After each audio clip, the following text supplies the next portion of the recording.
ये एक given amount of substance के लिए डिफाइन की जाती है। मतलब ये क्या है? It is amount of heat required to raise the temperature of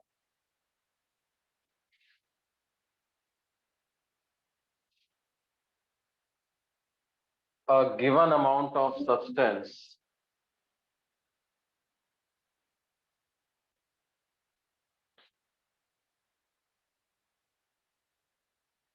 by 1 degree Celsius. एक गिवन अमाउंट ऑफ सब्सटेंस का 1 डिग्री टेम्परेचर रेज करने के लिए जो हीट की जरूरत होती है उसको हम क्या बोलते हैं बेटे? उसको बोलते हैं उस गिवन अमाउंट ऑफ सब्सटेंस की हीट कैपेसिटी, है ना। मतलब ये जो हीट कैपेसिटी होगी ये मटेरियल पे तो डिपेंड करेगी ही, ये अमाउंट ऑफ सब्सटेंस पे भी डिपेंड करेगी, उसके मास पे भी डिपेंड करेगी। Heat capacity depends on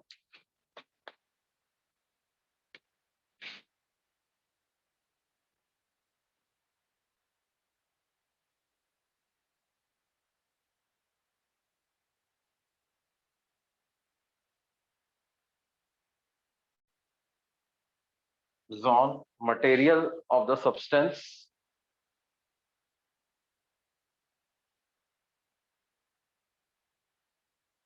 and on the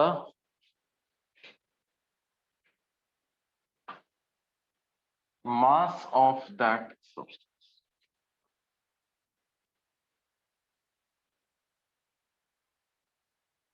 उस ऑब्जेक्ट के मास पर भी ये हीट कैपेसिटी डिपेंड करेगी, है ना। हीट कैपेसिटी को अगर मैं डेल्टा टी से मल्टीप्लाई कर दूं तो मेरे को क्या मिल जाएगा? Delta Q,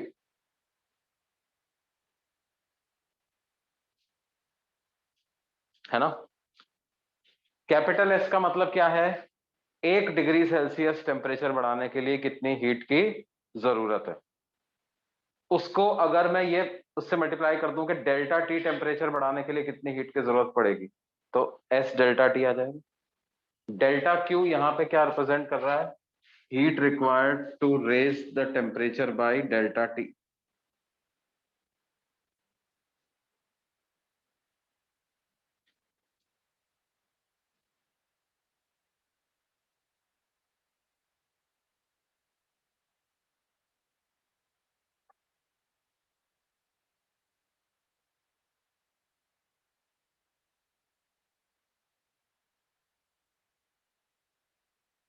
heat required to raise the temperature by कितना?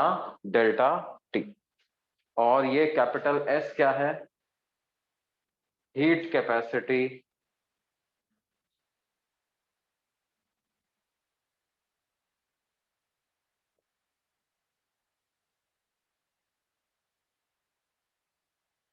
हीट कैपेसिटी की ऐसा यूनिट क्या होगी? ऐसा यूनिट ऑफ हीट कैपेसिटी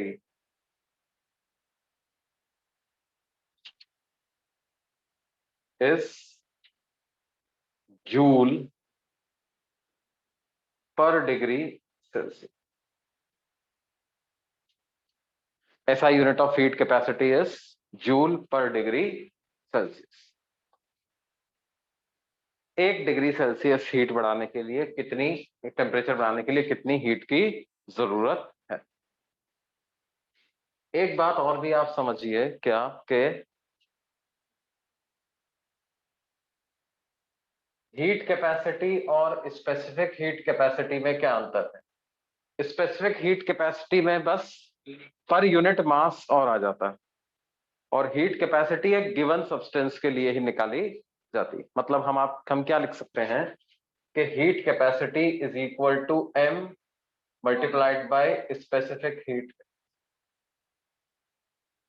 ये क्या है? हीट कैपेसिटी ऑफ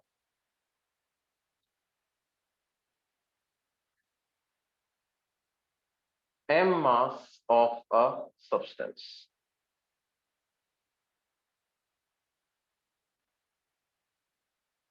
और स्मॉल s क्या है? Specific heat capacity.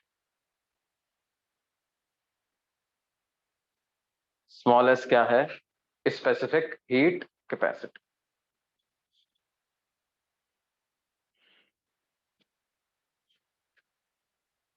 क्या ये चीज समझ में आती है?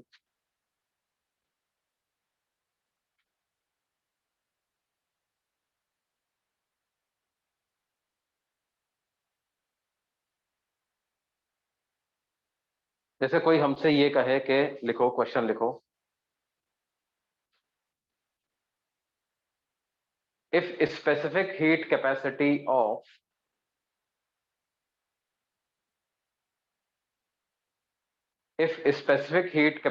of copper is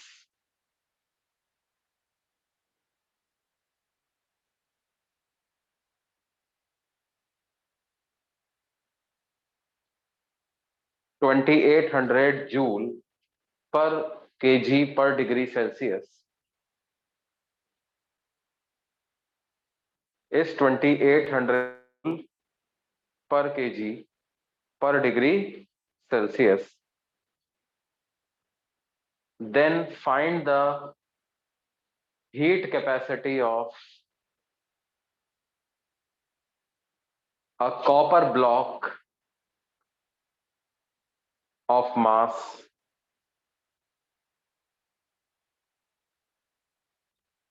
600 grams. Then find the heat capacity of a copper block of mass 600 ग्राम. एक ऐसा कॉपर ब्लॉक जिसका मास 600 ग्राम है, उसकी हीट कैपेसिटी क्या होगी बच्चों?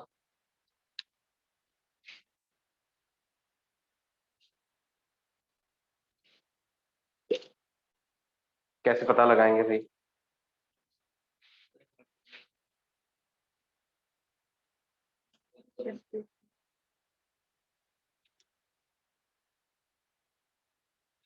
मल्टीप्लाई कर दें, ms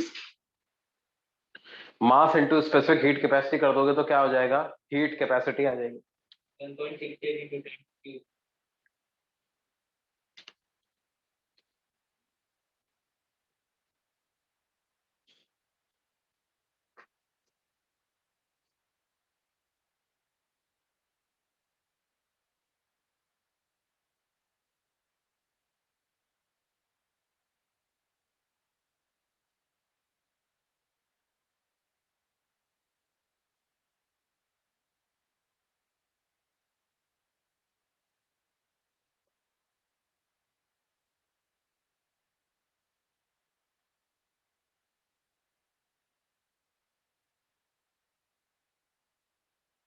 देखो क्या आ जाएगा भाई,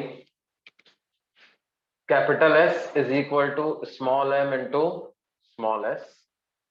तो मास कितना हमें लेना है? 600 ग्राम. 600 ग्राम को हम 0.6 किलोग्राम ऐसा लिख सकते हैं, multiplied by specific heat capacity हमें क्या दी हुई है बेटे? 2800 जूल पर केजी पर डिग्री सेल्सियस. तो केजी से केजी कैंसिल होता है, ये डेसिमल से ये कैंसिल हो जाएगा, तो कितना आ जाएगा?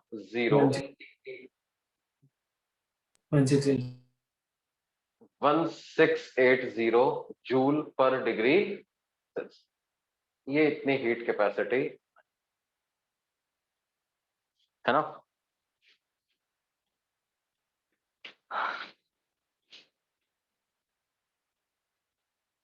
समझ में आती बात बच्चों? फिर उसके बाद अगली चीज जो हमें यहाँ पे पढ़नी है वो क्या है? देखिए, ये तो हमने पढ़ा है साहब कि अगर हीट सप्लाई करते हैं तो टेम्परेचर बढ़ता है ना. और टेम्परेचर बढ़ने से क्या होता है? इंटर मॉलिक्यूलर सेपरेशन भी बढ़ता है, इंटरमॉलिक्यूलर फोर्सेस वीक हो जाते हैं, वाइब्रेशंस जो हैं वो बढ़ जाते हैं, इसलिए वैसे इंटर एटॉमिक सेपरेशन बढ़ जाता है ना। अब बढ़ते बढ़ते देखो क्या होता है, या इंटरमॉलिक्यूलर फोर्सेस वीक होते होते ऐसा एक पॉइंट आता है जबकि ऑब्जेक्ट जो है वो no longer it remains in the solid state, it gets converted from solid state to liquid state. उस पॉइंट को क्या बोलते हैं, मेल्टिंग पॉइंट। अब अगर मान लो कोई सॉलिड मेल्टिंग पॉइंट पे पहुंच गया है और आप उसको हीट और सप्लाई करते हो तो क्या होगा, अब उसका टेम्परेचर बढ़ना बंद हो जाता है। अब वो सॉलिड स्टेट से लिक्विड स्टेट में कन्वर्ट होने लग जाता है, और तब तक उसका टेम्परेचर मेल्टिंग पॉइंट ही बना होता है जब तक वो आधा सॉलिड और आधा लिक्विड स्टेट में है, थोड़ा सॉलिड और थोड़ा लिक्विड स्टेट में। एक बार वो पूरा लिक्विड स्टेट में कन्वर्ट हो गया, उसके बाद क्या होगा, अब आप यदि आप और हीट सप्लाई करोगे फिर दोबारा उसका टेम्परेचर बढ़ना स्टार्ट होगा, है ना। During phase transition, that is at melting point, at boiling point, until unless the entire object has been converted into either solid state to liquid state or liquid state to gaseous state, its temperature remains constant even when we are supplying heat। तो जो heat है वो किस काम आ जाती है उस समय, वो हीट जो है वो फेज चेंज करने के काम आ जाती है ना। तो बेसिकली अगर हम टेम्परेचर वर्सेस हीट सप्लाइड का ग्राफ बनाए तो वो कैसा बनता है बच्चों, देखो कि एक्स एक्सिस पे आपने लिया हुआ है क्या, हीट सप्लाइड,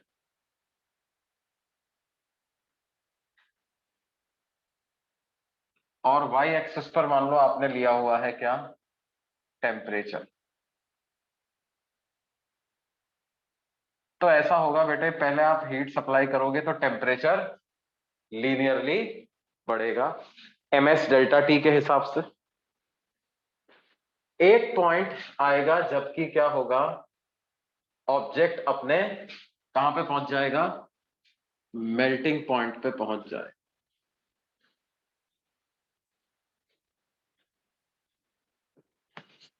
मेल्टिंग पॉइंट पे पहुंचने के बाद क्या होगा बच्चों, जब आप और हीट सप्लाई करोगे तो उसका टेम्परेचर अब बढ़ना बंद हो जाएगा। कब तक उसका टेम्परेचर नहीं बढ़ेगा, जब तक कि कंप्लीटली मेल्ट नहीं हो जाता। देखो इस जगह पर वो पूरी तरह से सॉलिड फॉर्म में था, यहां पर क्या है, partly solid and partly liquid. जैसे जैसे हीट सप्लाई करते जा रहे हो और सॉलिड लिक्विड में कन्वर्ट होता जा रहा है। एक पॉइंट ऐसा आएगा जबकि पूरी तरह से कन्वर्ट हो जाएगा किसमें, लिक्विड फॉर्म में। फिर हीट सप्लाई करोगे तो दोबारा उसका टेम्परेचर बढ़ना चालू हो जाएगा, और फिर कब तक बढ़ता रहेगा, जब तक कि वो अपने बॉइलिंग पॉइंट पर ना आ जाए। जैसे ही वो बॉइलिंग पॉइंट पे आया, फिर से क्या होगा, आप फर्दर हीट सप्लाई करोगे, टेम्परेचर उसका कांस्टेंट हो जाए और पार्टली लिक्विड और पार्टली किस स्टेट में पहुंच जाएगा, गैसियस स्टेट में वो पहुंच जाए, है ना। एक बार गैस में कन्वर्ट हो गया फिर उसका टेम्परेचर बढ़ेगा। हाँ बोलो बेटा। ओरिजिन से भी स्टार्ट, वो कहीं से भी स्टार्ट कर सकते थे, है ना, कहीं से भी स्टार्ट करते थे। भाई शुरुआती टेम्परेचर क्या है उससे कोई फर्क थोड़ी पड़ता। जैसे कॉपर ब्लॉक है 20 डिग्री पे था, 20 डिग्री से हीट सप्लाई कर रहे हैं, टेम्परेचर बढ़ रहा है, कहीं पे जाकर के मेल्टिंग पॉइंट आ गया, इस तरह से, है ना। हाँ वाटर आइस अगर लेता तो आइस में तो क्या है, और बल्कि नेगेटिव से चालू कर देना चाहिए था, है ना। तो डिपेंड करेगा कि ऑब्जेक्ट अपन ने कौन सा लिया हुआ है।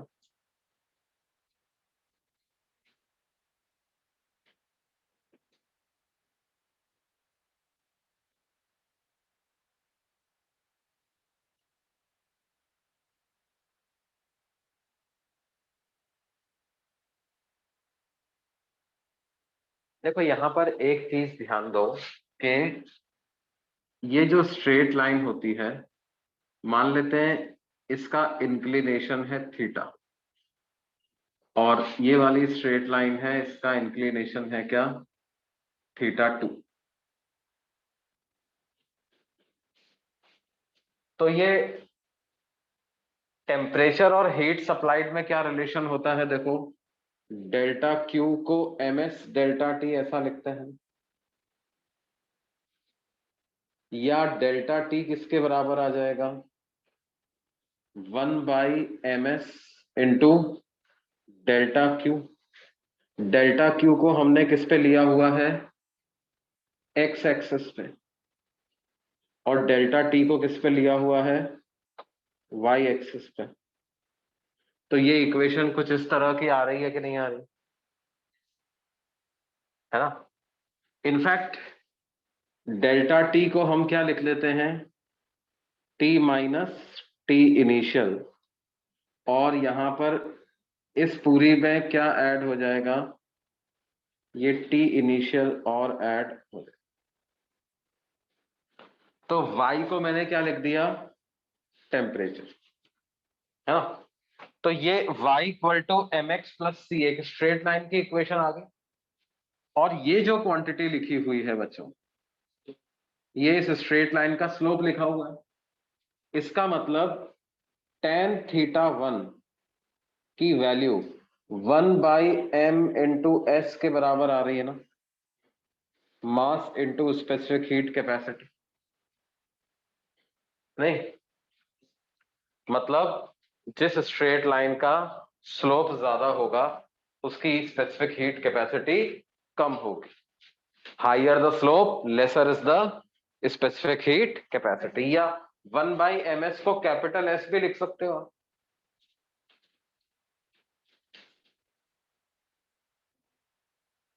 नहीं, इसका मतलब क्या है, slope is inversely proportional to what, heat capacity.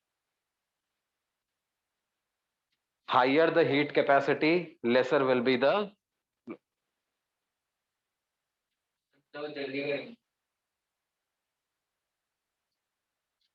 मतलब टेम्परेचर धीरे धीरे बढ़ेगा। क्यों, higher the heat capacity lesser is the slope,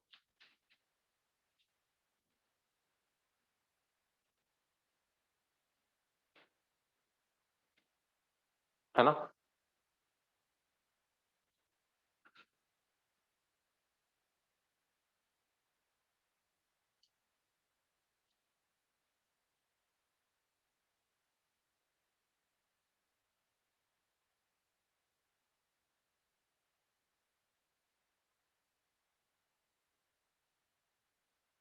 अब देखो, एक बार कोई सॉलिड ऑब्जेक्ट अपने मेल्टिंग पॉइंट पे आ जाता है, उसके बाद भी हमें क्या करना पड़ता है, उसको कुछ अमाउंट ऑफ हीट और सप्लाई करनी पड़ती है, तब जाकर के वो सॉलिड स्टेट से लिक्विड स्टेट में कन्वर्ट होता। क्यों भाई, जैसे आइस 0 डिग्री सेल्सियस पे आ गई है, तो क्या अब वो अपने आप मेल्ट हो जाएगी क्या, आपको उसको हीट सप्लाई करना। सर ऐसे तो अपने आप ही मेल्ट हो जाती है, वो बेसिकली का टेम्परेचर ज्यादा है तो सराउंडिंग से उसको हीट मिल जाती है, हाई टेम्परेचर से लो टेम्परेचर हीट का ट्रांसफर होता है। अब कितना हीट सप्लाई करना पड़ेगा मेरे को सॉलिड ऑब्जेक्ट को लिक्विड स्टेट में कन्वर्ट करने के लिए, या लिक्विड ऑब्जेक्ट को वेपर स्टेट में कन्वर्ट करने के लिए, इसको हम मेजर करते हैं किस बेसिस पर, लेटेंट हीट ऑफ फ्यूजन के basis. We measure this, to measure this we define a quantity which is called as latent heat of fusion. What is latent heat of fusion? उसकी definition हम लिखते हैं, latent heat of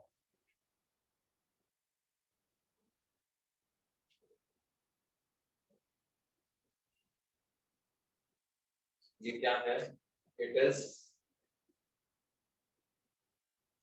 the amount of heat required to convert unit mass of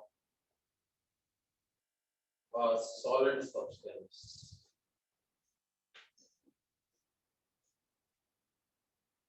at melting point into liquid state.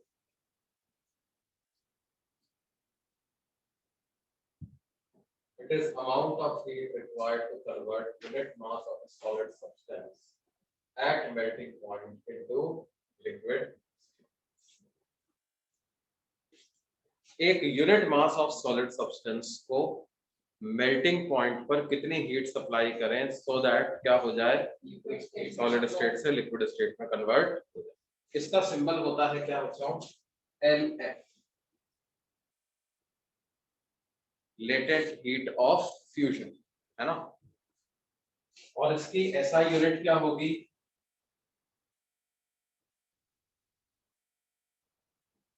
SI unit is joule पर KG. Heat required per unit mass, तो SI unit क्या हो जाएगी इसकी? Joule पर KG.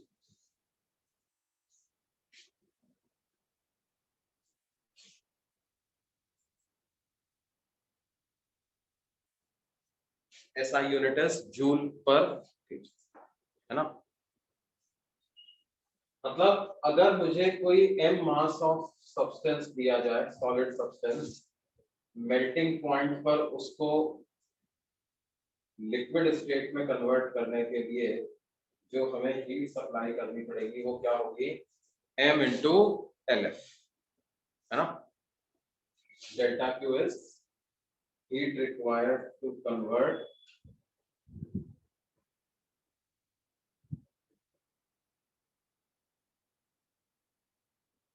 m mass of a solid substance at melting point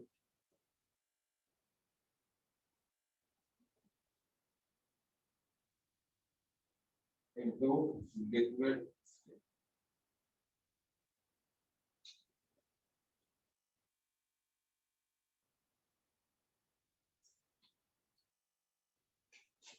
ठीक है. m mass of solid substance को मेल्टिंग पॉइंट पर कितनी हीट सप्लाई करें सो दैट वो लिक्विड स्टेट में कन्वर्ट हो जाए. तो कैसे हमने कैलकुलेट किया बच्चों? 1 किलोग्राम को मेल्ट करने के लिए LF हीट की जरूरत है, तो m मास को मेल्ट करने के लिए कितनी हीट लगेगी? m मल्टीप्लाइड बाई LF, है ना.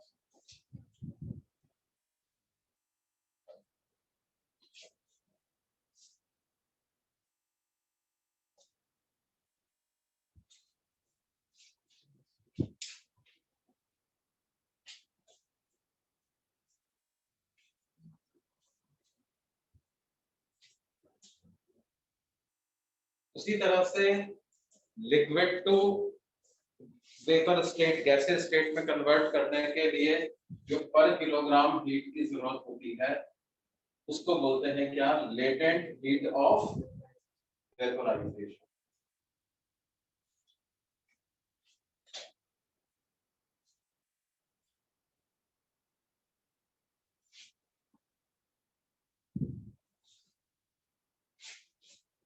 What is latent heat of vaporization?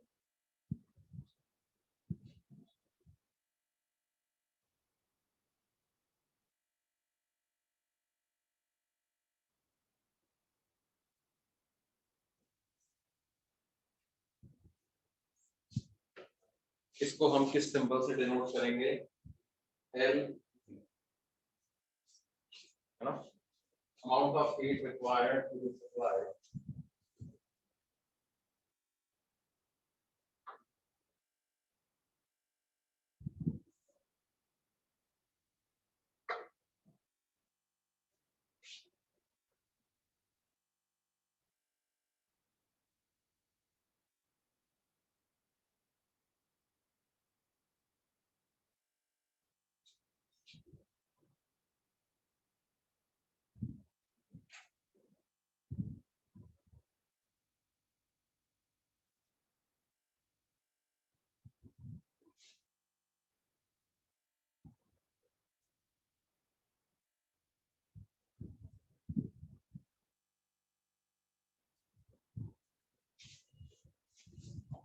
amount of heat required to be supplied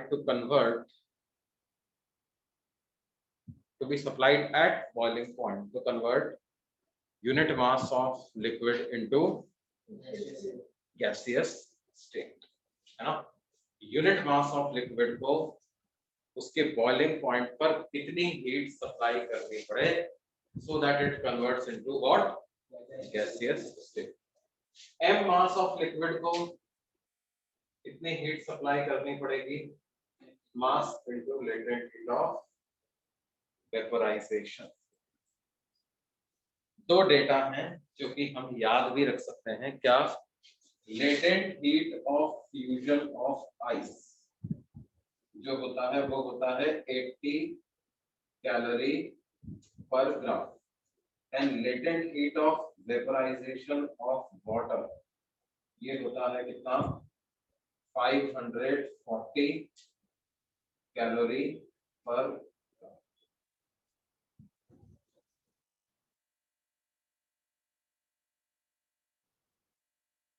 latent heat of fusion of ice is 80 calorie per gram. Latent heat of vaporization of water is 540 calorie per gram.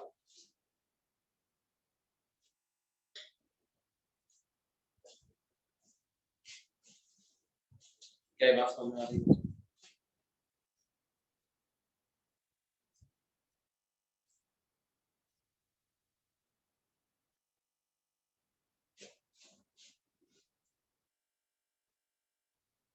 देखो अब इस data के basis पर, इस knowledge के basis पर questions कैसे बनेंगे, देखिए क्वेश्चन देखिए। Calculate the amount of heat required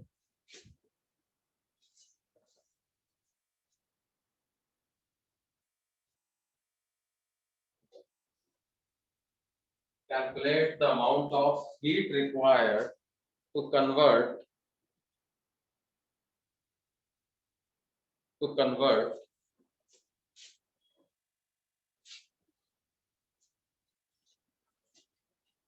1 kilogram of water of ice, to convert 1 kilogram of ice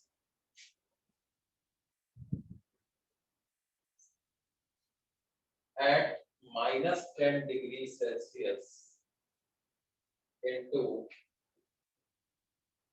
steam at 100 degrees Celsius.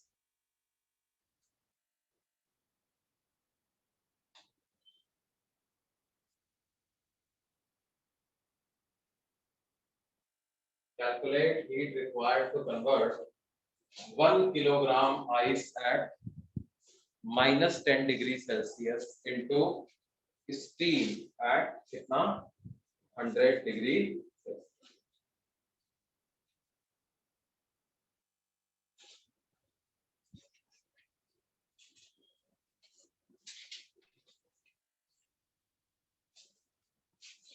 तो देखो बच्चों क्या होगा, -10 डिग्री सेल्सियस पर आइस है, उसको हीट सप्लाई करोगे तो क्या होगा बच्चों, वो वाटर में कन्वर्ट होना चालू हो जाएगा।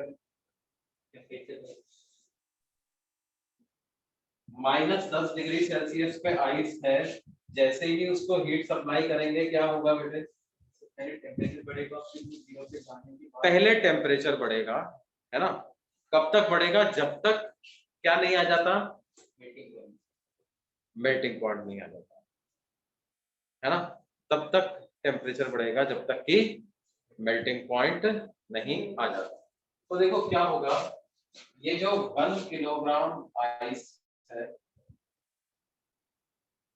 एट -10 डिग्री सेल्सियस, ये पहले आपको कन्वर्ट करना पड़ेगा 1 kilogram ice eight 0 degree Celsius, है ना।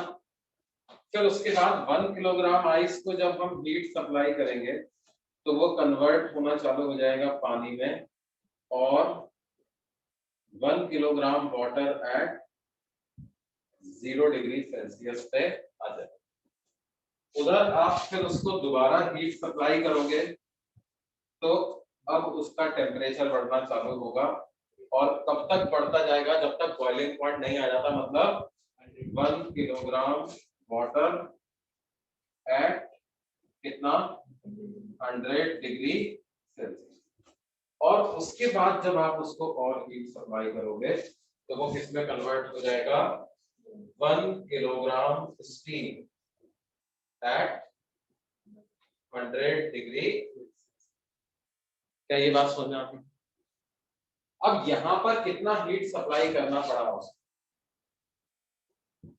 क्या ये ms डेल्टा टी के बराबर सप्लाई करना, कितनी हीट सप्लाई करनी पड़ी ms delta. Now what is ms delta T? Mass कितना है 1 किलोग्राम, या उसको 1000 ग्राम लिख सकते हैं। What is specific heat capacity of water? Is it ice? Ice का कितना है 0.5 calorie per gram per degree Celsius, और इसका टेम्परेचर कितना बढ़ाना है हमको 10 डिग्री। ये कौन सा फॉर्मूला लगाया मैंने ms delta T. Specific heat capacity of ice कितनी होती है बच्चों, ये याद रखना 0.5 calorie per gram per degree Celsius. कोई और सब्सटेंस हुआ तो देंगे कोई और सब्सटेंस हुआ तो हमको दिया जाएगा साहब, उसके लिए इतना है। एक बार ये आ जाता है तो इसको हम कितना लिख सकते हैं बच्चों, ये आपके पास हो जाएगा कितना 0.5 into 10 is 5 into 1000 is 5000, तो 5000 कैलोरी को ये आ जाएगा, ये आ गया कितना 5000। फिर उसके बाद आगे क्या करें, 1 किलोग्राम आइस है, मेल्टिंग पॉइंट पे है, उसको कन्वर्ट करना है 1 किलोग्राम वाटर में। तो जो हीट लगेगा उसको mass into latent heat of fusion के फॉर्मूले से कैलकुलेट कर सकते हैं। मास कितना है 1000 ग्राम, लेटेंट हीट ऑफ फ्यूजन कितना है 80 कैलोरी पर ग्राम, तो कितना आ जाएगा, ये ग्राम से ग्राम कैंसिल हो गया, 80,000 कैलोरी ऐसा लिख सकते हैं, है ना। या ये बहुत बड़ा बड़ा नंबर हो रहा है तो इसको किलो कैलोरी में भी कन्वर्ट कर सकते हो, 5 किलो कैलोरी, और ये कितना हो जाएगा 80 kilo calorie, 5 kilo calorie and 80 kilo. फिर उसके बाद आपके पास है 1 kg water at 0 degree Celsius, उसको कन्वर्ट करना है 1 kg water at 100 degree Celsius. Temperature बढ़ाना है, किसका टेम्परेचर बढ़ाना है, पानी का टेम्परेचर बढ़ाना है। तो डेल्टा क्यू को ms डेल्टा टी ऐसा लिख लें, ms डेल्टा टी। कितना मास है पानी का बच्चों 1000 ग्राम। स्पेसिफिक हीट कैपेसिटी पानी की होती है 1 calorie per gram per degree Celsius, और कितना टेम्परेचर बढ़ाना है बच्चों 100 डिग्री सेल्सियस टेम्परेचर बढ़ाना है। तो क्या ये 100 किलो कैलोरी आ जाएगा, ये आ जाएगा कितना 100 किलो कैलोरी। और उसके बाद 1 किलोग्राम पानी को स्टीम में कन्वर्ट करना है, तो लास्ट में कौन सा फॉर्मूला यूज होगा, delta Q is equal to mass into latent heat of vaporization. Mass is 1000 gram, latent heat of vaporization is 540 calorie per ग्राम, ग्राम से ग्राम कैंसिल हो गया, क्या ये 540 किलो कैलोरी आ जाता है, ये आ जाता है 540 किलो कैलोरी, है ना। तो टोटल हीट कैसे कैलकुलेट करेंगे, सबको ऐड कर देंगे। पहले आइस का टेम्परेचर बढ़ाया 5 किलो कैलोरी, उधर मेरे को हीट लगा। उसके बाद मेल्ट किया 80 किलो कैलोरी, उधर गया। फिर उसके बाद पानी का टेम्परेचर बढ़ाया तो 100 किलो कैलोरी हीट उसमें यूज हुआ। फिर उसके बाद पानी को बॉयल किया, स्टीम में कन्वर्ट किया, तो 540 किलो कैलोरी हमारा उधर यूज 540 plus 100 640 640 plus 80 720 20 plus 5 कितना 725 किलो। क्या ये बात समझ में आती है बच्चों?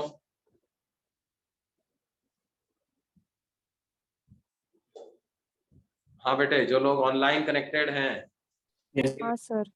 नहीं आ रहा बोलते रहिए। आया समझ में? यस हाँ sir. Yes sir. Okay.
Specific heat capacity का यूज कैसे करते हैं, है ना, लेटेंट हीट ऑफ फ्यूजन का यूज कैसे करते हैं, वो इस क्वेश्चन के थ्रू हमने देखा।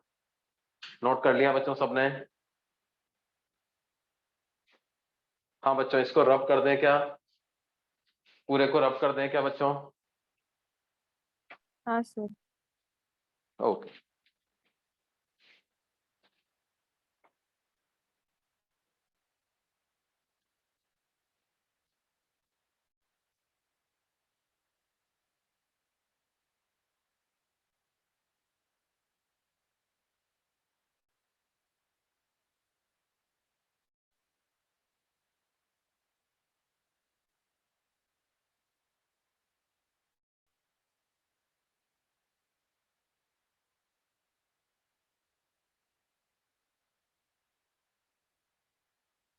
देखो और किस तरह के इसमें क्वेश्चन बनते हैं, लिखिए।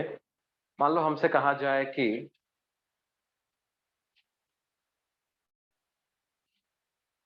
A copper block of 200 gram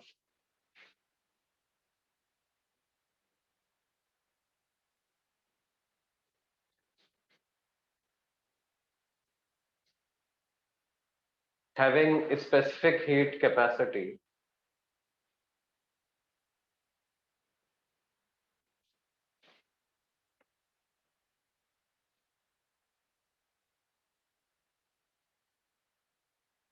(2800 joule per kg per degree Celsius at 80 degree Celsius is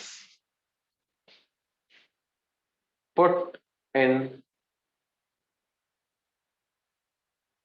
a water container containing water at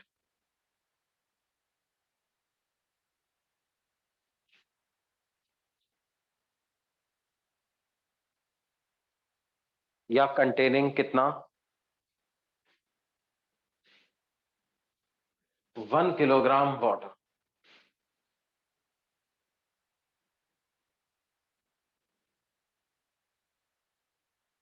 at 20 degree Celsius. Find the final temperature of water.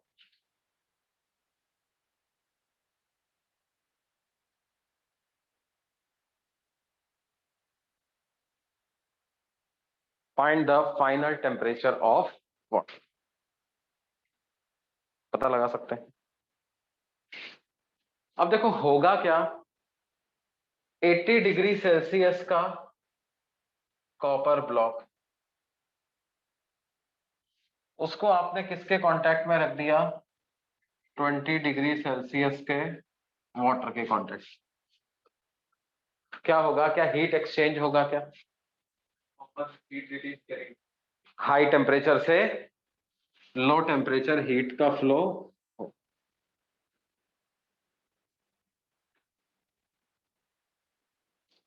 है ना। पानी को heat मिलेगी तो पानी का temperature बढ़ेगा, copper से हीट जाएगी तो कॉपर का टेम्परेचर घटेगा। क्यों बच्चों, होगा कि नहीं?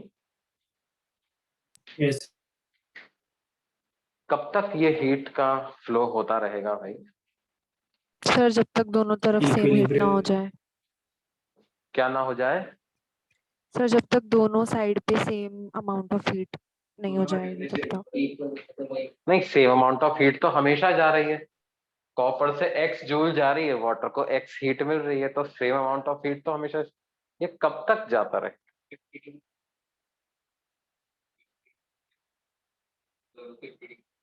जब तक दोनों का टेम्परेचर सेम ना हो जाए, है ना। हीट, क्योंकि क्या होगा, कॉपर का टेम्परेचर ज्यादा है, पानी का टेम्परेचर कम हो रहा है, कॉपर का टेम्परेचर कम होगा, पानी का टेम्परेचर बढ़ेगा। एक समय आएगा जब दोनों का टेम्परेचर सेम हो जाएगा। जब टेम्परेचर का सेम हो जाएगा दोनों का, थर्मल इक्विलिब्रियम आ जाएगा, हीट का आदान प्रदान बंद हो गया। इस स्टेट को क्या कहेंगे? थर्मल इक्विलिब्रियम, है ना। Heat flow will continue till their temperatures become equal.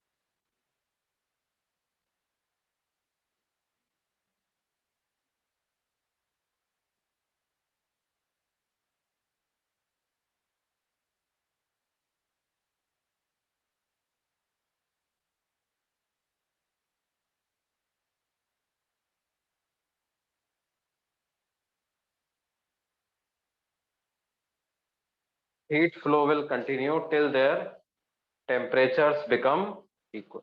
जब तक टेम्परेचर बराबर न हो जाता है तब तक हीट का फ्लो कंटिन्यू रहेगा कि नहीं? तो मान लेते हैं कि फाइनल टेम्परेचर T हो गया। Let the final temperature be T।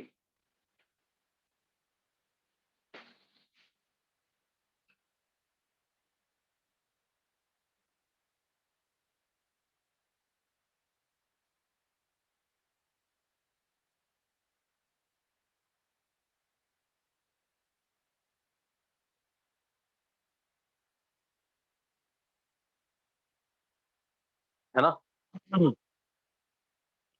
तो हीट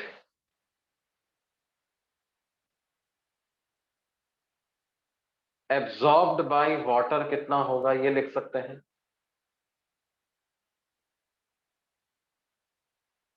इसको ms डेल्टा टी के तरीके से लिख दें क्या? हीट एब्जॉर्ब बाय वाटर को ms डेल्टा टी के तरीके से लिख दें। मतलब कितना हो जाएगा ये बच्चों? पानी का मास मतलब कितना? 1 किलोग्राम। किलोग्राम में ही यूज कर लेते हैं। Specific heat capacity of water को अब जूल में लिख दें तो 4200 जूल पर केजी पर डिग्री सेल्सियस होता है। तो लिख दें 4200 जूल पर केजी पर डिग्री सेल्सियस। और पानी का टेम्परेचर कितना बढ़ गया बच्चों? क्या इसको T-20 ऐसा लिख सकता हूं क्या? शुरू में 20 था, बाद में T हो गया, तो इंक्रीज कितना हो गया? T-20। तो ये किलोग्राम से किलोग्राम कैंसिल हो गया, डिग्री सेल्सियस से डिग्री सेल्सियस, तो आपके पास जूल ही आ गया। 4200 इंटू T-20। क्या ये बात समझ में आती है? अच्छा, अभी अगर हम देखें कॉपर ब्लॉक को, तो कॉपर ब्लॉक ने हीट लूज किया, है ना, उसका टेम्परेचर कम हो गया। पहले 80 था, 80 से कम होकर के कितना हो गया T।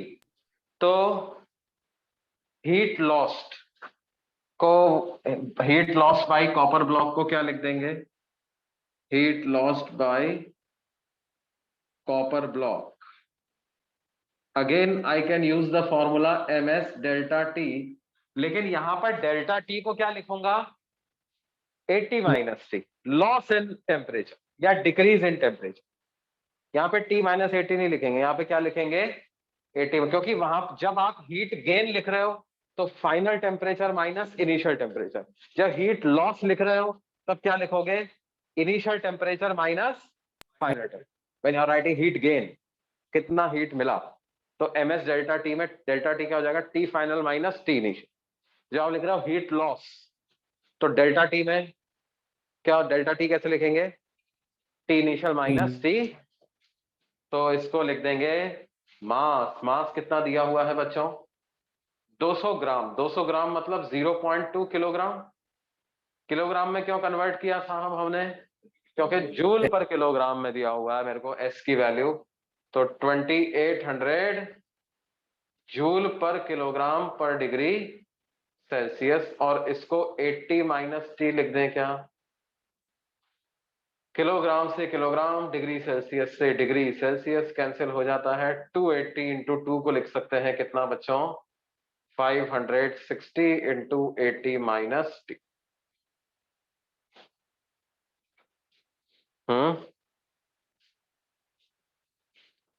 क्या ये दोनों बराबर होने चाहिए क्या, पानी को हीट कहां से मिली, कॉपर को, कॉपर से जो हीट लॉस हुई वो पूरी की पूरी किसको मिल गई, पानी को। ऐसा ही हम मान रहे हैं, assuming no loss of heat, surrounding वगैरह में कोई हीट नहीं जा रही है, कंटेनर को कोई हीट नहीं मिल रही, किसी तरह से आइसोलेटेड टाइप का है ना, इंसुलेटिंग, हीट इंसुलेटर टाइप का। तो हम क्या लिख सकते हैं, heat gain by water equal to heat lost by copper. कर दो, देखो तो जरा क्या आता है।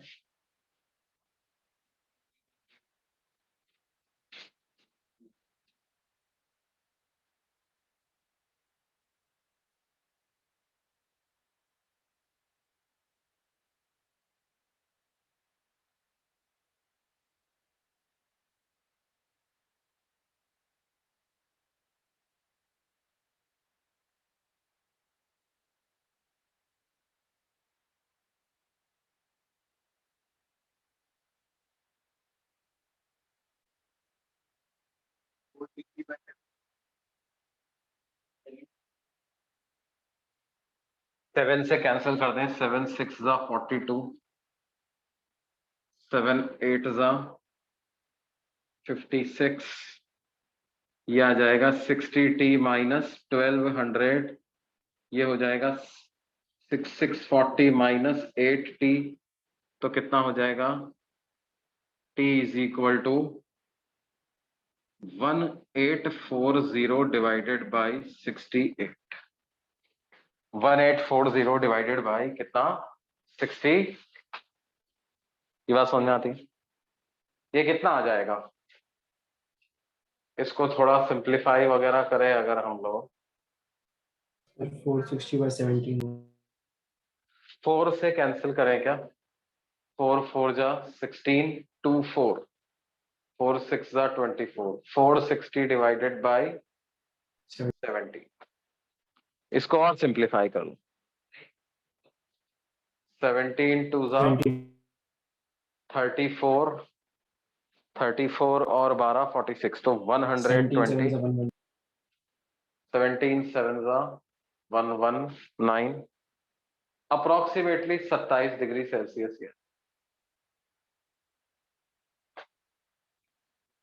है ना, 27.05 टू बी प्रिसाइज। क्यों बच्चों,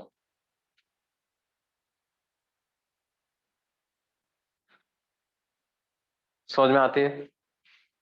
पानी की स्पेसिफिक हीट कैपेसिटी बहुत ज्यादा होती है साहब। स्पेसिफिक हीट कैपेसिटी ज्यादा होने का मतलब बहुत ज्यादा खाना खा लेगा तब भी उसका पेट कम भरेगा, है ना, बहुत ज्यादा हीट ले लेगा तब भी टेम्परेचर ज्यादा नहीं बढ़ेगा, है ना। कॉपर का देखो बेचारे का क्या हाल हुआ, 80 डिग्री सेल्सियस से 27 पे आ गया। खैर उसके दो कारण थे, कॉपर का मास भी तो कम था, कॉपर का मास भी तो कम था, है ना। पानी का मास भी ज्यादा ज्यादा मास है, तो ज्यादा हीट चाहिए उसको थोड़ा भी टेम्परेचर बढ़ाने के। न सिर्फ मास पानी का ज्यादा है बल्कि हीट कैपेसिटी भी पानी की ज्यादा। क्या ये बात समझ में आती है बच्चों? बोलिए साहब, कोई डाउट? देखो सेम मटेरियल सेम मास होगा तो दोनों टेम्परेचर का एवरेज निकाल। सेम मटेरियल होगा, सेम मास होगा तो सिर्फ तो, वरना नहीं। देखो एक बच्चा क्या बोल रहा है, सर हम दोनों टेम्परेचर का मिड पॉइंट ले लेते हैं, मतलब क्या कर लेते हैं, 80 प्लस 20/2 50 डिग्री कर देते। ऐसा सिर्फ तब कर सकते हो बच्चों जबकि आपको कहा जाए 80 डिग्री का पानी 20 डिग्री के पानी से मिक्स कर दिया और मास भी सेम है, मास भी सेम है पानी का स्पेसिफिक हीट कैपेसिटी, तभी ऐसा कर सकते हो, वरना ऐसा नहीं करना। तो बेसिक कॉन्सेप्ट क्या है, दो कॉन्सेप्ट है। पहला, फाइनल टेम्परेचर बॉडीज का क्या हो जाएगा, सेम हो जाएगा, सेम हो जाएगा कि नहीं, और heat gained equal to heat, यही दो कंसेप्ट लगाएं। फाइनल टेम्परेचर सेम हो जाएगा, heat gained equal to heat, है ना। और देखो कुछ जो है वो अच्छे सवाल भी आते हैं, है ना। जैसे ये तो चलो हो गया मान लो बोर्ड के जैसे, है ना, थोड़ा जेई के जैसा एक सवाल। तो क्या है, फॉर्मूला तो वही है ना, सवाल में थोड़ा सा एप्लीकेशन आ जाता है, थोड़ा सा मुश्किल हो जाता है। लिखो क्या है, जैसे होता है ना कि चेस तो सेम है, आप कंप्यूटर के साथ खेल रहे हो तो एक एमेच्योर लेवल लगा के खेल सकते हैं, एक मीडियम लेवल, एक प्रो लेवल लगा के, ठीक है। एमेच्योर लेवल में क्या है, आपको मतलब उतना ज्यादा गहराई से सोचना नहीं पड़ेगा, मतलब वो अगला आदमी भी उतना गहराई से नहीं सोच रहा, इधर आपको 2 3 4 स्टेप आगे तक सोचना पड़े, नहीं पूरा जान। क्या बोल रहे हो बेटे, 640 के बाद क्या लिखा हुआ है ये वाला, अच्छा 640 -8t लिखा हुआ है बेटे, अच्छा यहाँ पे रिफ्लेक्शन की वजह से तो है नहीं दिख रहा होगा,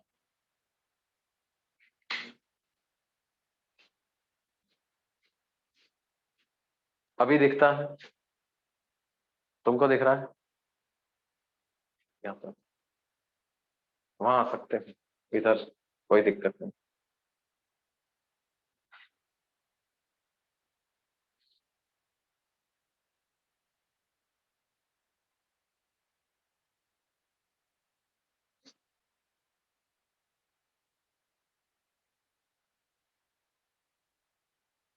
हाँ बेटे क्या नाम है तुम्हारा, है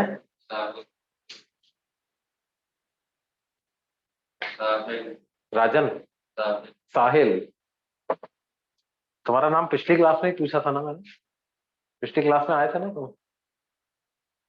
तुम नहीं आए थे पिछली क्लास में, तुम्हारा क्या नाम है, श्री ईशान, ईशान, और तुम भी नहीं आए थे, तुम तो आए थे, तुम तो आए थे, ये भी आए, वो भी आए, वो नया बच्चा। तुमने क्या नाम बताया तुम्हारा, Mayank, Manish,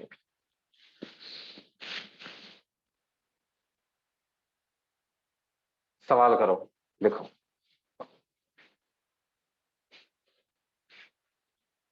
$200 ice at -10 degrees Celsius, 200 gram ice at -10 degree Celsius is mixed with 1 kilogram water at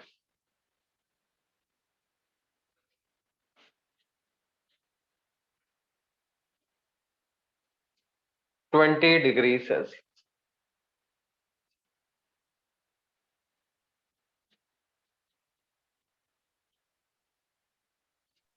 sir एक बार रिपीट 200, एक बार फिर बता रहा हूं, 200 ग्राम क्या आइस एट कितना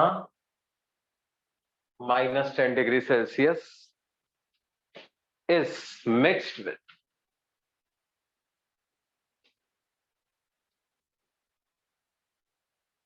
1 kg वाटर एट कितना 20 degree. Find the final temperature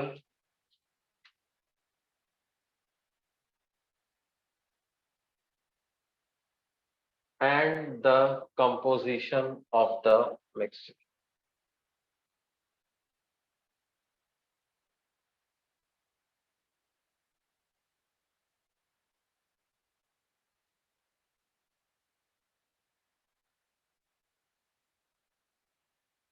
है ना, ट्राई करो इसको भाई, कैसे करो।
अब देखो, what this problem a little more complex than the previous one। यहां पे क्या है, मेल्टिंग पॉइंट पे आइस पहुंच सकता है ना। देखो अभी तो क्या है, आइस का टेम्परेचर -10 डिग्री सेल्सियस है, पानी का टेम्परेचर कितना है 20 डिग्री सेल्सियस। तो पानी से हीट किसको जाएगा बेटे, आइस को जाएगा। तो आइस का टेम्परेचर बढ़ेगा, पानी का टेम्परेचर कम। अब अगर मान लो पानी का टेम्परेचर मान लो थोड़ा सा ही कम हुआ और आइस का टेम्परेचर 0 डिग्री तक पहुंच गया, उस समय पे मान लो पानी का टेम्परेचर 10 डिग्री पहुंचा है, हाइपोथेटिकल केस, और आइस का 0 पहुंच गया, तो क्या होगा, 10 से 0 और हीट जाएगा। 10 से 0 और हीट जाएगा तो क्या होगा, आइस का मेल्ट होना स्टार्ट हो जाएगा कि नहीं। और जब तक आइस पूरी मेल्ट नहीं हो जाती तब तक उसका टेम्परेचर 0 ही रहेगा। कितना रहेगा, कांस्टेंट ही रहेगा। और पानी का टेम्परेचर कम होता जाएगा क्योंकि पानी से तो हीट आप निकालते जा रहे हो। अब अगर मान लो, देखो कई सारी पॉसिबिलिटी हो सकती है। हो सकता है कि पानी का टेम्परेचर कम होते होते 0 हो जाए और अभी भी आइस पूरी पानी में कन्वर्ट नहीं हुई है। तो आपके पास क्या होगा, फाइनल टेम्परेचर 0, थोड़ी सी आइस बची रह गई, बाकी पानी है 0 पर, 0 0 पर दोनों आ गए हैं तो हीट का एक्सचेंज बंद हो गया है। यही फाइनल कहानी हो जाएगी। या ऐसा भी हो सकता था, क्या हो कि मान लो पानी का टेम्परेचर 5-6 डिग्री पहुंचे और उतने में ही आइस पूरी की पूरी पानी में कन्वर्ट हो जाए। आइस पूरी की पूरी पानी में कन्वर्ट हुई है तो उसका टेम्परेचर 0 डिग्री, और एक तरफ हमारे पास पुराना पानी रखा है जिसका टेम्परेचर 5-6 डिग्री। तो 5-6 डिग्री से 0 डिग्री को और हीट मिलेगी तो क्या होगा, इसका टेम्परेचर 0 से अब बढ़ जाएगा और उधर 5 से पुराने पानी का टेम्परेचर कम हो जाएगा। तो बीच का कोई टेम्परेचर आ जाएगा और हो सकता है पूरी की पूरी आइस ही पिघल जाए। देखो क्या क्या पॉसिबिलिटीज है, या तो टेम्परेचर 0 रह जाए, कुछ आइस रह जाए, कुछ पानी रह जाए, है ना, या पूरा का पूरा पानी में कन्वर्ट हो जाए और टेम्परेचर 0 से बड़ा हो जाए। वैसे थ्योरेटिकली तो एक और पॉसिबिलिटी हो सकती है, क्या, पानी भी जम जाए और पानी भी किस में कन्वर्ट हो जाए, आइस में कन्वर्ट हो जाए। लेकिन वैसा यहाँ पे नहीं होगा, क्योंकि हमें डेटा पता है, हमें पता है यार पानी तो 1 किलो है, आइस तो 200 ग्राम है, तो 200 ग्राम की आइस 1 किलो के पानी को थोड़ी जमा सकती है। और वो भी ऐसा नहीं है कि आइस का टेम्परेचर कोई -80 टाइप का ऐसा हो, बहुत भयंकर नेगेटिव, कि वो उसको 0 पे ला करके उसको भी कन्वर्ट कर दे, है ना। तो डेटा से वो तीसरी वाली पॉसिबिलिटी तो सब 0 फाइनल टेम्परेचर होने की पॉसिबिलिटी तो खत्म हो जाती है। 2 ही पॉसिबिलिटी बचती है। पहली पॉसिबिलिटी क्या है, पूरा का पूरा आइस मेल्ट हो जाए।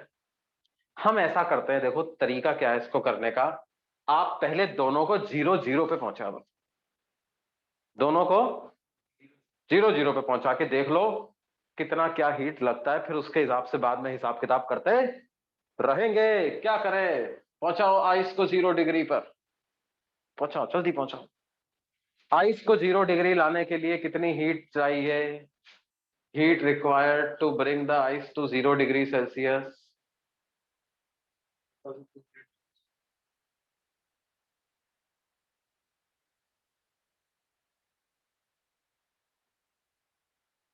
लिख दें M S delta T.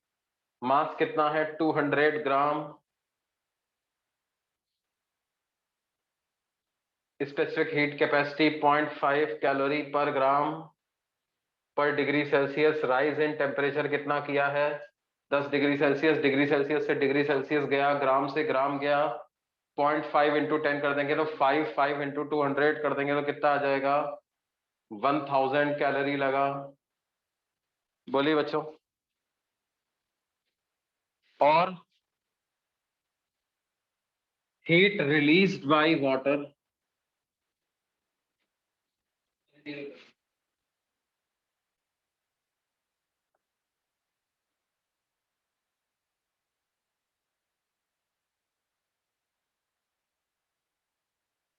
if its temperature drops to कितना, 0 डिग्री सेल्सियस, तो कितना हीट लग जाए, उस रिलीज करेगा। M S delta T, M को लिख देंगे 1000 ग्राम, एस को लिख देंगे 1, डेल्टा टी को लिख देंगे 20। तो क्या 20,000 कैलोरी आ गया क्या बेटे, कितना कैलोरी आ गया, 20,000 कैलोरी आ गया है। लेकिन आइस को सिर्फ कितना कैलोरी चाहिए था, 1000 कैलोरी। इसका मतलब 19,000 कैलोरी अभी भी बचा हुआ है। अब ये 19,000 कैलोरी को क्या करे, आइस को दो। आइस को पिघलाने को कितना लगता है देखो, है ना, heat required to melt the ice, latent heat of fusion से निकालें।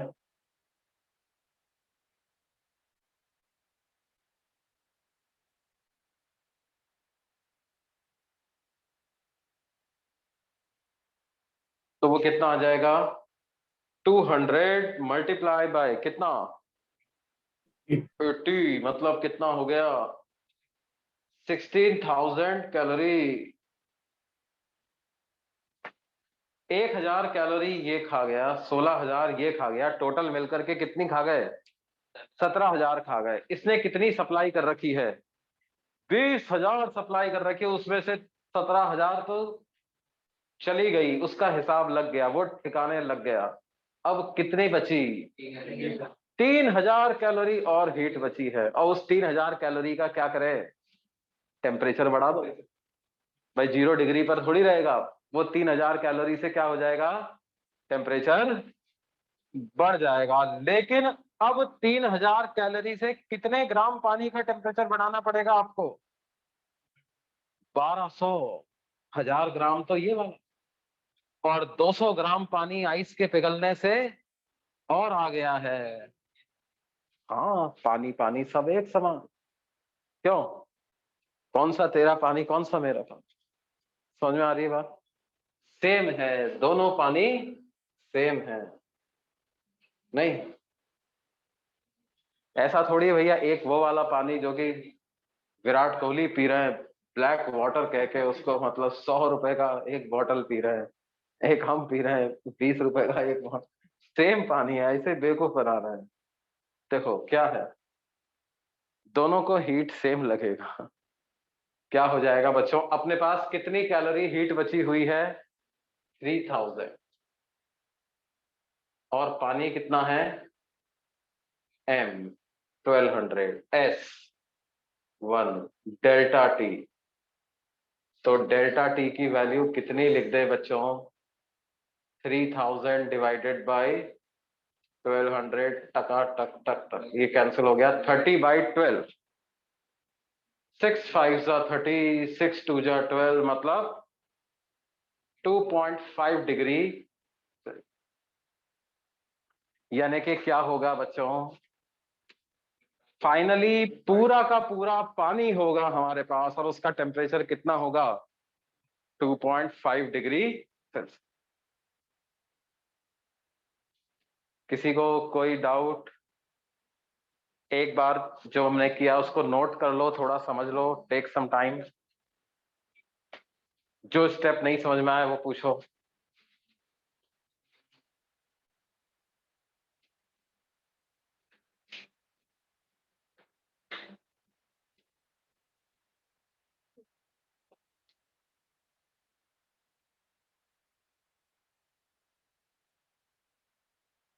ऐसे सॉल्व कर सकते हैं क्या? मतलब पहले हमने वाटर का जो इक्वेशन फॉर्म किया, हाँ, डेल्टा टी और टी फाइनल डाल के बाद सर हमने आइस का 0 डिग्री तक का किया और फिर लेटेंट हीट का निकाला। देखिए वो इक्वल हो जाता है दोनों ओर से।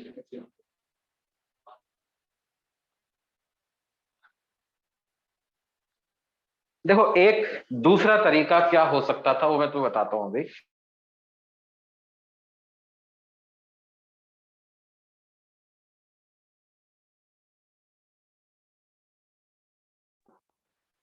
दूसरा तरीका क्या हो सकता था, ये नोट कर लिया सबने? Yes. एक बार फिर से रिपीट कर दूं क्या किया मैंने, या इट इज फाइन, आगे बढ़े? एक बार सर और एक सुन बार लो, रिपीट। एक बार सुन लो। देखो क्या किया हमने, हमने ये कहा कि यार आइस -10 डिग्री पर है, वाटर 20 डिग्री पर। वाटर से आइस हीट फ्लो होगा, तो आइस का टेम्परेचर बढ़ेगा, पानी का टेम्परेचर कम होगा, है ना? हमें दो ही पॉसिबिलिटी लग रही थी कि या तो फाइनल टेम्परेचर 0 डिग्री बने, कुछ आइस हो कुछ पानी हो, या फाइनल टेम्परेचर 0 से बड़ा हो जाए, पूरा का पूरा पानी में कन्वर्ट हो जाए। तीसरी भी पॉसिबिलिटी थ्योरेटिकली तो संभव है, लेकिन डेटा के हिसाब से ऐसा हमको लग रहा है साफ साफ कि यार पूरी पानी तो कहाँ जम पाएगा, मतलब इतनी आइस थोड़ी है कि पूरा पानी को आइस में convert. That was rare possibility. तो हमने क्या कहा, हमने कहा यार पहले ऐसा करो, दोनों को आप 0 पे ले आओ, आइस को भी 0 पे ले आओ, पानी को भी 0 पे ले आओ, और देख लो कि आइस को 0 पे लाने के लिए कितनी हीट चाहिए, और पानी 0 पे आ जाता है तो कितनी हीट रिलीज कर देगा। तो आइस को 0 तक लाने के लिए कितनी हीट चाहिए? ms डेल्टा टी 1000, नहीं ये आइस का ये है 200 ग्राम, 0.5 calorie per gram per degree Celsius, -10 से 0 तो 10 डिग्री का टेम्परेचर इंक्रीज, तो कितना आ गया साहब? ये 1000 कैलोरी हीट चाहिए। और पानी अगर 10 डिग्री सेल्सियस से 0 डिग्री सेल्सियस पर आता है, 20 डिग्री सेल्सियस से 0 डिग्री सेल्सियस पर आता है, तो उसको कितना हीट लगेगा? राइज इन टेम्परेचर, लॉस मतलब dip in temperature 20 degree Celsius, पानी का specific heat capacity 1 calorie per gram per degree Celsius. पानी कितना है? 1 किलोग्राम, मतलब 1000 ग्राम पानी है, तो 20,000 कैलोरी हीट उसको लगेगी, मतलब वो रिलीज कर दे। अब इसने, इसको चाहिए थी 1000 कैलोरी, इसने रिलीज करी 20,000, मतलब यहां पर 20,000 में से सिर्फ 1000 ही यूज हुआ है ना अभी तक, तो 19,000 अभी भी बचा हुआ है। तो अब इस 19,000 से क्या होगा, 0 डिग्री पे है दोनों, थोड़ी आइस बची हुई है तो आइस पिघलेगी, आइस को पिघलवाओ। कितनी ग्राम आइस है? 200 ग्राम आइस है। उसकी latent heat of fusion 80 calorie per ग्राम है।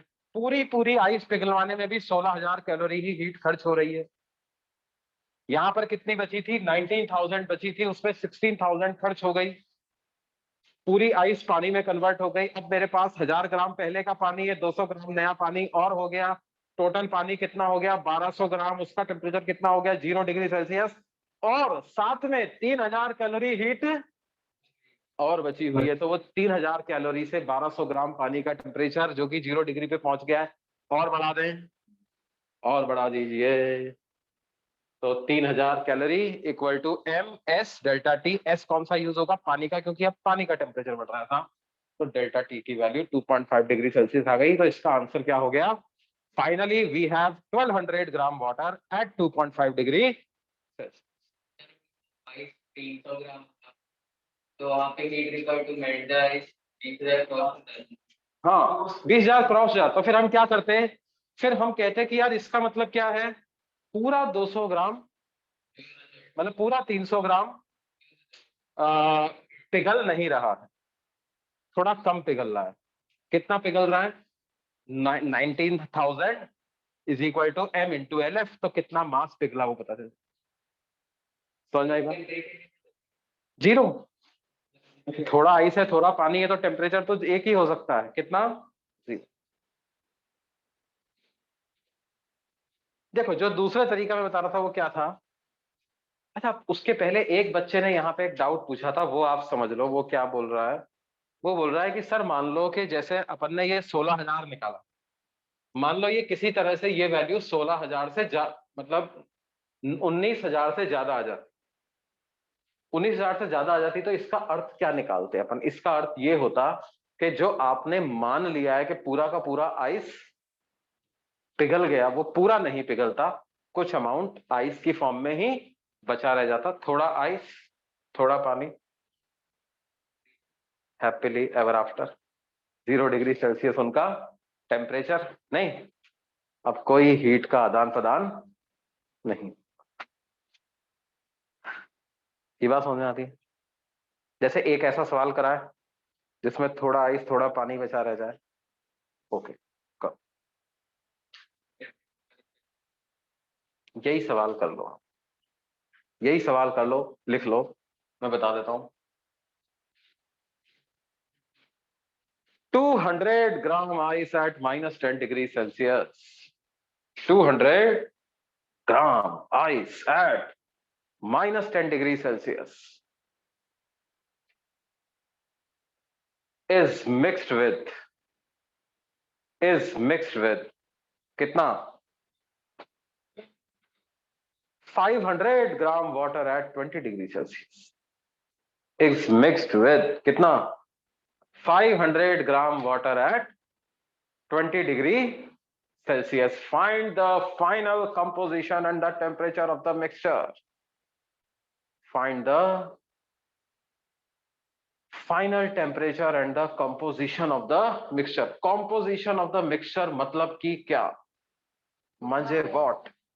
Composition of the mixture मतलब कितना पानी है, कितना आइस है। फाइनली ये भी हमको पता कर।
देखो क्या है बच्चों, हाँ मैं अभी बोल नहीं रहा था, अब मैं बोल रहा हूं। देखो क्या है,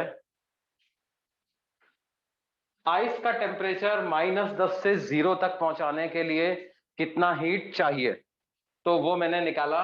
M S delta T, mass of ice 200 gram, specific heat capacity is 0.5 calorie per gram per degree Celsius, rise and temperature is 10 degree Celsius, तो 1000 कैलोरी उसको हीट चाहिए। पानी का टेम्परेचर अगर 0 तक आ जाए तो वो कितनी हीट रिलीज कर देगा? Again M S delta T 500 gram, S S one delta T is 20, 20 से 0 तक आए तो 10,000 कैलोरी की हीट वो रिलीज कर देगा, है ना। ये 10,000 कैलोरी में से 1,000 कैलोरी हीट तो आइस ले गया। कितनी हीट बची बच्चों? अब 9,000 कैलोरी की हीट बची। A quick calculation can tell you that 200 gram ice को, देखो ये पानी भी 0 डिग्री पे आ चुका है, आइस भी 0 डिग्री पे आ चुकी है। अब आपके पास 9,000 कैलोरी की हीट जरूरत है। अब ये 9,000 कैलोरी की हीट जब मिलेगी तो क्या होगा? आइस पिघलेगी। लेकिन a quick calculation can tell us that 200 gram ice को पूरी को मेल्ट करने के लिए तो 200 इंटू 80 मतलब 16,000 कैलोरी हीट की जरूरत है। इसका मतलब this is very clear that entire mass of ice is not going to melt. तो कितना मास मेल्ट होगा? Let us assume that m gram of ice melts, है ना। Assume that m gram of ice, m gram ice melts. कितनी heat available है? 9,000 calorie. तो 9,000 is equal to m into latent heat of fusion, that is 80 calorie per gram. 9,000 is in calorie, calorie से calorie cancel होता है, तो कितना मास आ गया बच्चों जो मेल्ट होगा? 9,000 डिवाइडेड बाई 80, इतना मास मेल्ट हो जाए। क्या ये बात समझ में आती है? तो 0 से 0 कैंसिल होता है और हम 4 से कैंसिल कर सकते हैं, तो 4 टू ज़ा 8, 1 0, 4 टू ज़ा 8, 2 0, 4 5 ज़ा 20, 4 टू ज़ा 8 मतलब 112.5 ग्राम आइस का मेल्ट हो जाएगा, है ना। इसका मतलब क्या है? फाइनली वी हैव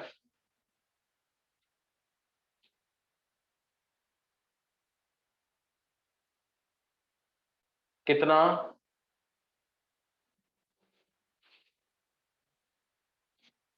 देखो 500 ग्राम पानी तो पहले से ही था आपके पास, और 112.5 ग्राम पानी और आ गया, नहीं?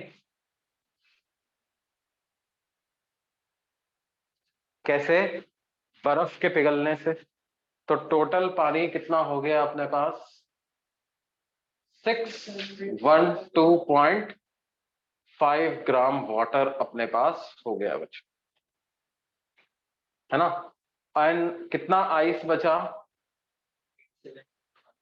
200 में से 112.5 इतना सब्ट्रैक्ट कर दें तो बेसिकली कितना आ गया बच्चों? 87.5 ग्राम अपने पास बच गया, क्या? आइस। Very nice. समझ में आई भाई?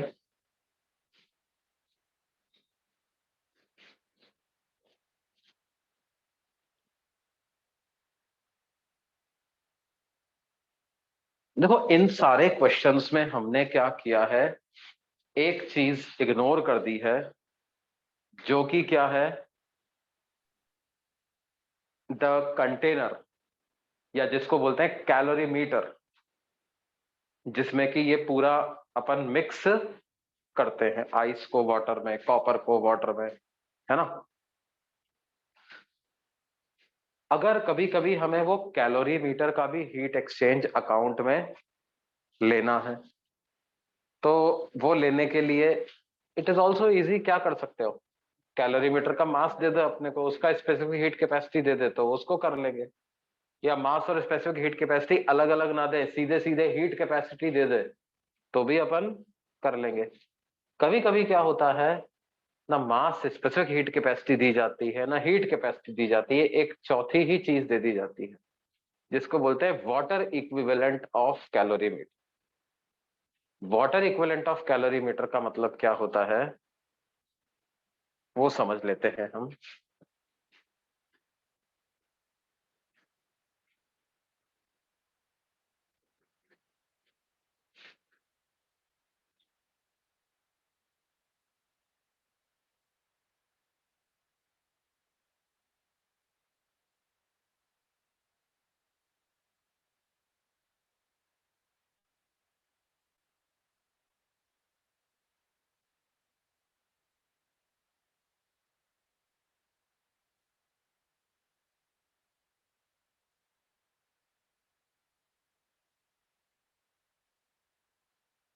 Water equivalent of calorie, what does this mean, है ना? देखो एक क्वेश्चन ही मैं कराता हूं, उसी से तुम्हें समझ में आ जाए वाटर इक्विवेलेंट का मतलब क्या। लिखो, अ calorimeter having water equivalent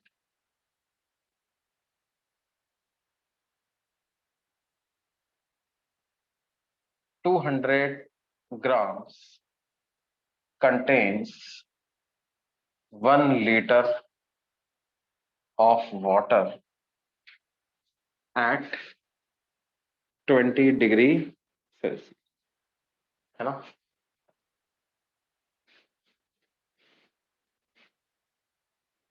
If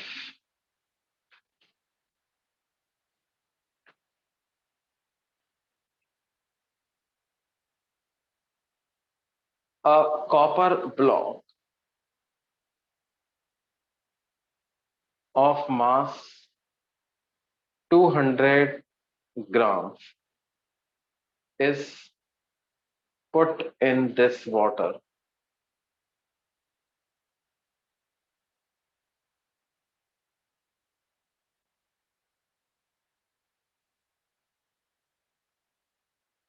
find the final temperature of mixture.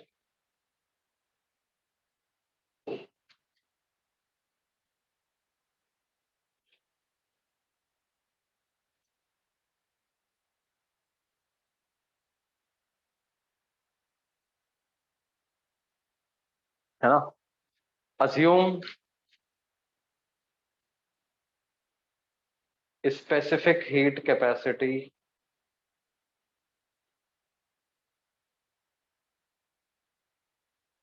of copper as कितना कितना दिया था पहले हमने 2600 दिया था।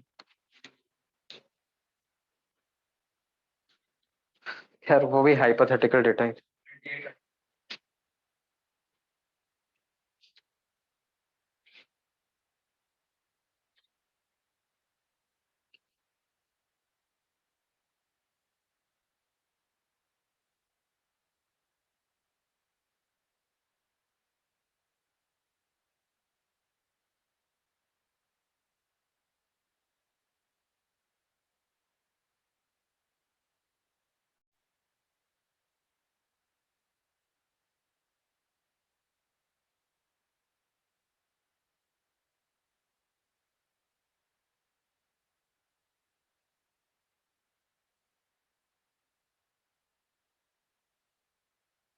कैसे करेंगे बच्चों?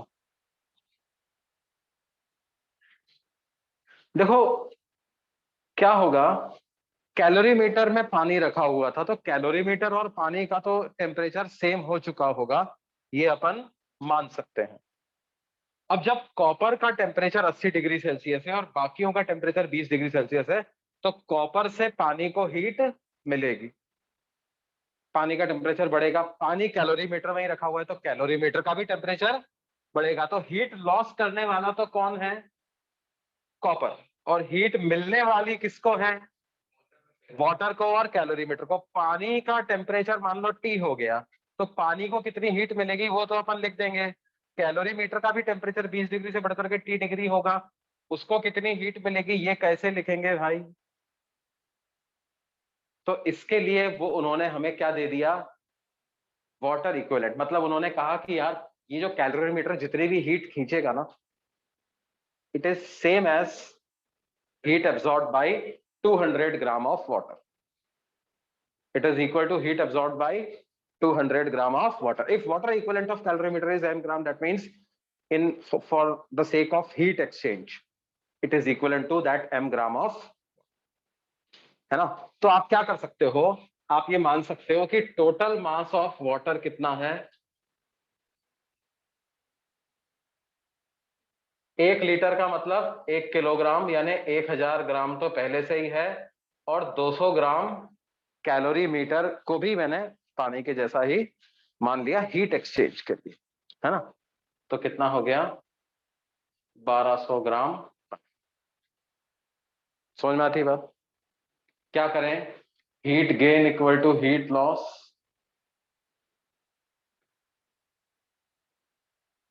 Net heat exchange is 0। Heat gain को कितना लिखेंगे? M S delta T. Delta T मतलब कितना? T minus 20। और हीट लॉस को कितना लिखेंगे? एम एस, अच्छा यहां पे एस को ये मत लिखो, एस को, ये 1.2 किलोग्राम हो गया ना एक तरीके से। कितना हो गया? 1.2 किलोग्राम। तो 1.2 किलोग्राम इंटू कितना? 4200 जूल पर केजी पर degree Celsius into delta T. और ये कितना हो जाएगा? 200 ग्राम। 200 ग्राम को क्या लिख लूंगा? 0.2 किलोग्राम। इसकी स्पेसिफिक हीट कैपेसिटी कितनी है बच्चों? 2800 इंटू डेल्टा टी। इसका डेल्टा टी कैसे लिखेंगे? 80 माइनस टी, है ना। तो क्या आ जाएगा बच्चों? हमारे पास आ जाएगा 1.2 into 4200 into T minus 20, this is equal to 0.2 into 2800 into 80 minus T. ये इधर की 2 जीरो से ये वाली 2 जीरो कैंसिल हो जाती है, और 7 से कैंसिल कर दें। 7 4 जा 28, 7 6 जा कितना? 42.2 भी 6 बार कैंसिल हो जाएगा। 6 6 जा 36, 4 इधर रह जाएगा, 9 ज़ा 36, तो 9 इंटू टी माइनस 20, तो 9t minus 180 equal to 80 minus T, तो 10t इक्वल टू कितना 260, तो t की वैल्यू क्या आ जाएगी 26 डिग्री सेल्सियस t की वैल्यू आ जाएगी। After you have written this equation, उसके बाद रेस्ट इज कैलकुलेशन, मतलब I could have directly skipped these steps and written t as 26, है ना, वो तुम्हारी इच्छा है, तुम कैसे करना चाहते हो, दैट इज ऑल कैलकुलेशन। पूरा ब्रैकेट को पहले मल्टीप्लाई कर दो, बाद में कैंसिलेशन करो, कैसे भी कर सकते, ठीक है।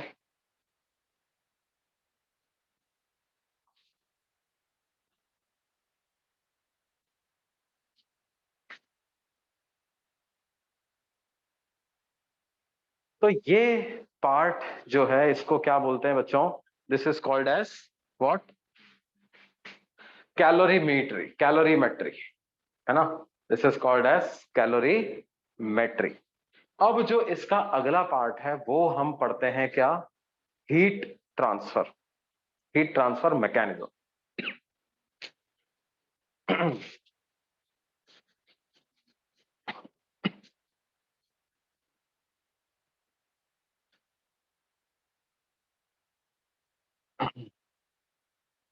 सर ये क्लास कब तक? ये क्लास 6 बजे तक है ना, 4 बजे तक, फिर उसके बाद केमिस्ट्री है। 4 बजे तक है ना। 55 तक है।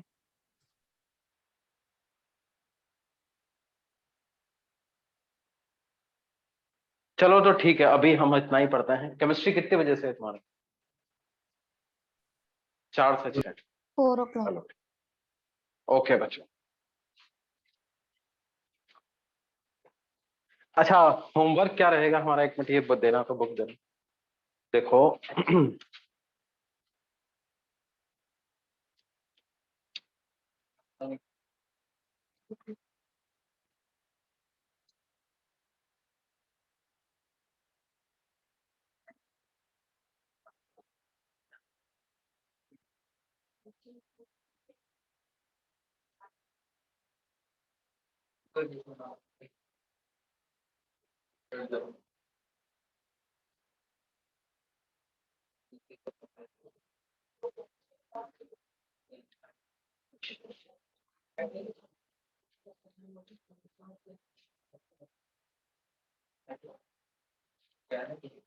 आपको 11.16 तक क्वेश्चन करने हैं, क्वेश्चन नंबर 1 से लेकर के क्वेश्चन नंबर